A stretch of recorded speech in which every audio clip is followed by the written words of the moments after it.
Welcome Cancer, it's July 2017, Dadhichi here from astrology.com.au, and it's great to have your company. For those of you that are new, we just have a very brief synopsis of what's happening here, and you can check up the more detailed analysis at astrology.com.au. I'll tell you about that at the end.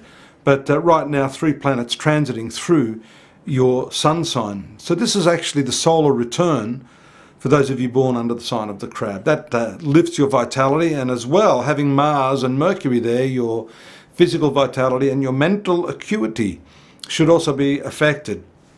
But Mars is not so comfortable in your sun sign. It is what we call the debilitation point for Mars. So this could find you, oscillating, this pendulum effect between bouts of intense physical energy and intense bouts of debilitation, feeling tired. So you need to pace yourself this month. You do have a lot of beautiful ideas. The planet Neptune is in the trine aspect around the 6th of July. In the 9th house, which is educational matters and long journeys. This could be some dream that you have to travel somewhere. A lot of dreaming, and possibly for some of you the opportunity to make that move. And I say that because around the 9th we see the moon moving into its full phase in your 7th house. Now the 7th house is not often mentioned by astrologers as relating to change and travel and that sort of thing, but in the ancient Hindu scriptures it does. And in your case, the fact that your rising sign or your sun sign is a movable sign, and the 7th house where the full moon will take place is also a movable sign, it's quite likely for some of you that some journeys can take place this month. And that full moon, as I said, occurs on the 9th of July. There's some other aspects there. There's the wasteful, hard, square aspect from the Sun to Jupiter. That's interesting because it takes place in your sun sign in the 4th house of the horoscope, which is relating to your domestic affairs. That's also going to be an area that is a little tricky for you this month. Your rule of the moon is there with Jupiter at the outset on day 1 of the month. It indicates a whole lot of generosity, but maybe with that square aspect, being overly generous, and not necessary to be that generous. You can be generous in a measured sort of way and still get the same results. You may actually regret giving too much of your energy, too much of your money, or too much of your time to other people. And we see there could be some manipulation at play due to the opposition of the Sun, which is the finance planet for you, on the 10th to Pluto, your 7th house of relationships and marriage in particular. Square aspect to Uranus really puts your nerves on edge on the 21st.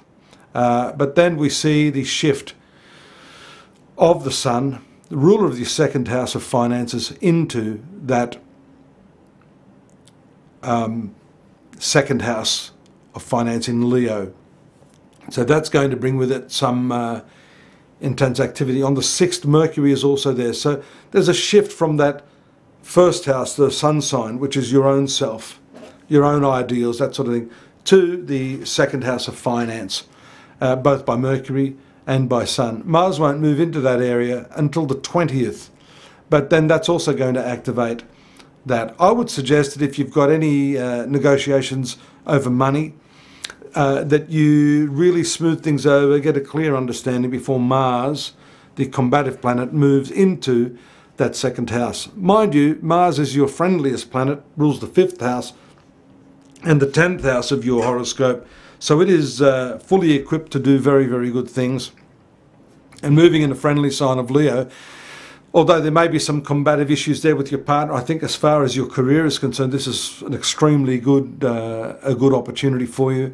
And as I said, after the 20th, that's when that is likely to occur. On the 23rd and 24th, we see the new moon,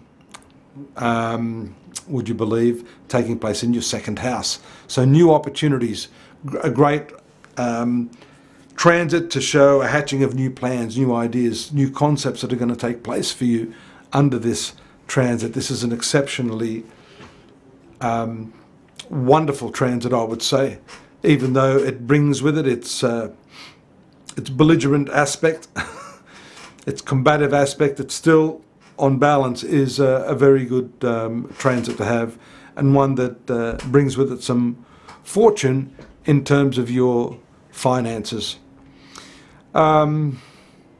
Mercury moves to the 3rd house, its exaltation sign, on the 26th, and that is an excellent transit for your emails, your writings, your communications and negotiations. Contracts under this transit are usually very, very good, and Mercury for you is not the ideal planet. It rules your 12th house of secrets and losses. In other words, you need to be very careful to read between the lines.